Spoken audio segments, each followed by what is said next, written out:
नाही नाही काय आहे की आता खरीप चालू आहे. हे ॲप 3 महिने आधी सरकारनं आणायला पाहिजे होतं. केंद्र शासनानं हे ॲप आणलेलं आहे.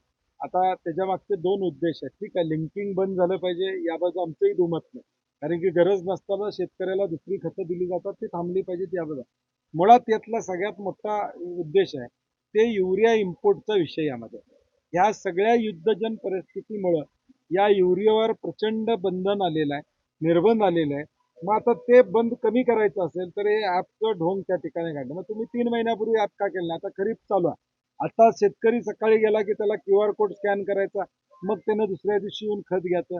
एका गटात 2 भाऊ असतील तर गट नंबर टाकला तर दुसऱ्या भावाला मिळेल का नाही याची गॅरंटी नाही. 10 गुंठ्याच्या खाली शेती असेल तर त्याला या ठिकाणी तरतूद नाही त्या ॲपमध्ये. NPK टाकलं आणि नंतर तुम्ही 10-26-26 टाकलं तर पुन्हा तुम्हाला कॉम्प्लेक्स कुठलं पाहिजे असेल तर तुम्हाला मिळत नाही. आता त्यात ते सुधारणा करणार म्हणते. मग केलंच कशाला? हे एवढं कळत नव्हतं काय कृषी विभागाला की हे करावं लागतं या सगळ्या गोष्टी. आणि म्हणून मला वाटते घाई गडबडीनं ॲप आणलाय. आमची विनंती आहे की ऑनलाईन आणि ऑफलाईन आज सकाळपर्यंत कोल्हापूर जिल्ह्यामध्ये फक्त 12,000 लोकांनी खतं उचलले.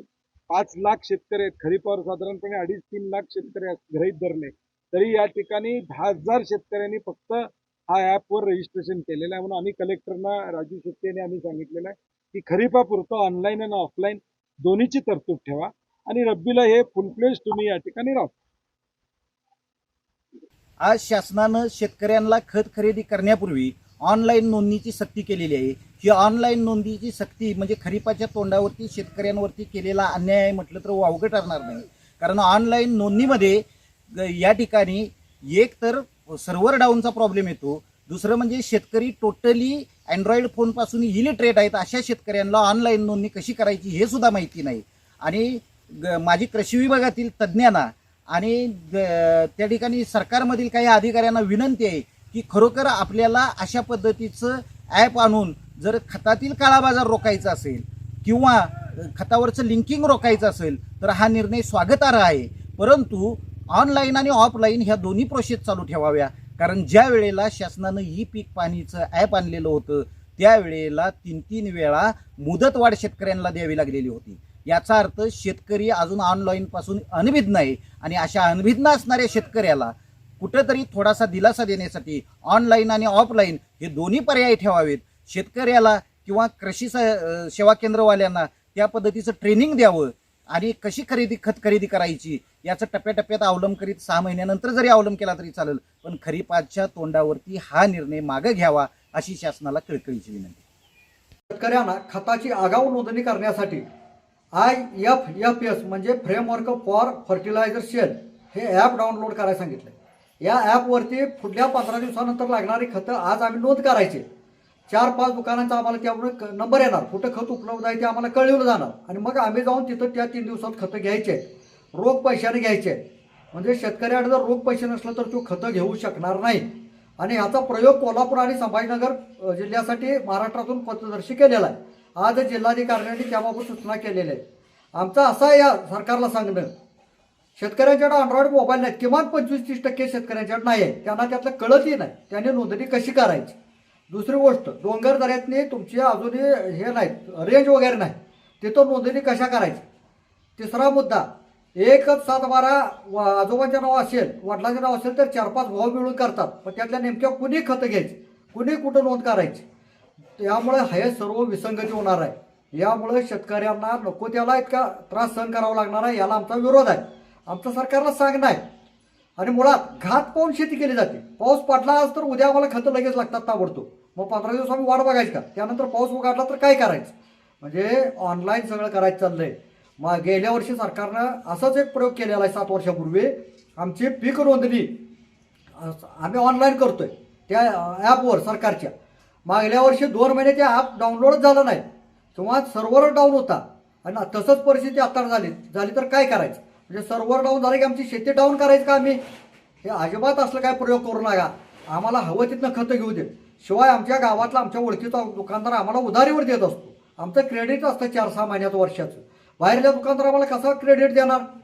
म्हणजे सगळीकडं शेतकऱ्याला नागवण्याचा उद्योग सरकारनं थांबवावा, आमची प्रयोगशाळा थांबवावी अशी आमची जय शिवराय किसान संघटनेची मागणी आहे. महाराष्ट्र शासनाच्या कृषी विभागाकडनं ऐन खरीपाच्या तोंडावर रासायनिक खताच्या खरेदीबाबत शेतकऱ्याला ऑनलाईनची नोंदणी करण्याचं सक्ती केलेलं आहे. आणि यामध्ये महाराष्ट्रातील 2 जिल्हे निवडलेले आहेत, कोल्हापूर आणि छत्रपती संभाजीनगर. तर यामध्ये शेतकरी जर बघितला, आज शेती करताना हवामान 2 मिनिटाला एकदा बदलतं आहे आणि ऐन पेरणीच्या वेळी जर अशा पद्धतीनं ऑनलाईन ते अँड्रॉइड मोबाईल असला पाहिजे, मग तो नोंदता आला पाहिजे, सर्व्हर डाऊन, ही सगळी प्रॅक्टिकल प्रॉब्लेम जर ध्यानात घेतले तर शेतकऱ्याला हे शक्य नाही. आणि ऐन खरीपाच्या तोंडावर तर शक्य नाही. हा प्रशिक्षित झाला पाहिजे होता आणि मग हे लादलं असतं तर चाललं असतं. पण आज शासनाने हे अचानक लादलेला आहे. त्यामुळे शेतकऱ्याने पेरणी करायची काय खतासाठी ते नोंदवत आणि त्या दुकानाच्या दारात फिरायचं अशी अवस्था झाल्या. त्यामुळं आज हे शासनानं मागं घ्यावं यासाठी आम्ही या ठिकाणी जिल्हा कृषी अधीक्षक पांगिरे साहेबांना निवेदन दिलं आणि पूर्वीच्या पद्धतीनं पॉस मशीनवर ज्या पद्धतीनं आम्ही खतं घेत होतो त्या पद्धतीने ती खतं द्यावीत अशा पद्धतीनं आज मागणी केलेली आहे. नाहीतर येत्या काळात आम्हाला या कृषी विभागाच्या विरोधात आंदोलन करावं लागेल असा इशारा सुद्धा या ठिकाणी दिला आहे. करण्यासाठी प्ले स्टोअरवरती जायचं आहे. प्ले स्टोअरवरती सर्च बॉक्समध्ये फ्रेमवर्क फॉर फर्टिलायझर हे टाईप करायचं आहे. सर्च केल्यानंतर हे ठिकाणी दिसतं हिरव्या पानाचं जे ॲप आहे फर्टिलायझर फॉर फ्रेमवर्क, हे डाउनलोड करून घेऊन ओपन करायचं.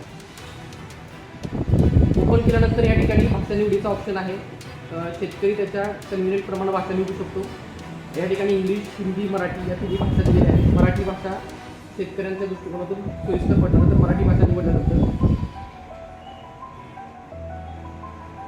या ठिकाणी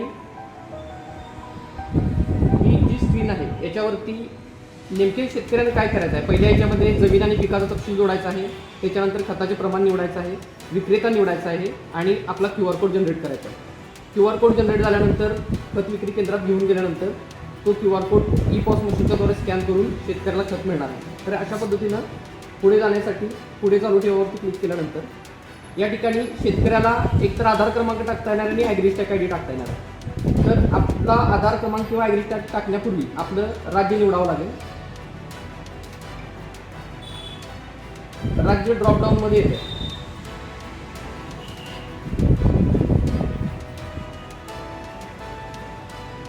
या ठिकाणी पण महाराष्ट्र निवडू, क्लिक करू आपण.